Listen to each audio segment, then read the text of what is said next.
უნივერსიტეტების გაერთიანების შესახებ მთავრობის შეცვლილი გადაწყვეტილება განხილვის თემაა პოლიტიკურ სპექტრში. ოპოზიციის ნაწილი აღნიშნულს პოლიტიკურ მასკარადად დაფასებს და ამბობს, რომ საბოლოოდ ქართულ ოცნებას უკან დახევა მოუწია.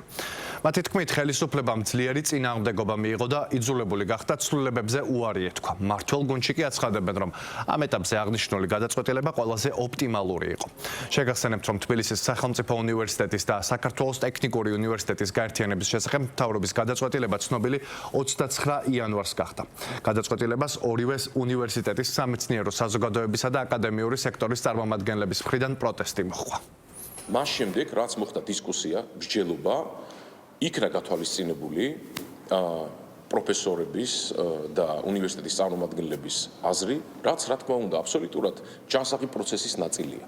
და ეს კიდევ ერთხელ ანახებს იმას, რომ სახელმწიფო მუშაობს დისკუსიის და მტკიცებულებების გათვალისწინებით. სახელმწიფომ წაიღო უკან ეს გადაწყვეტილება, მაგრამ ასევე მოხდა კომპრომისი კონკრეტულად ტექნიკური უნივერსიტეტის მხრიდანაც, ხო?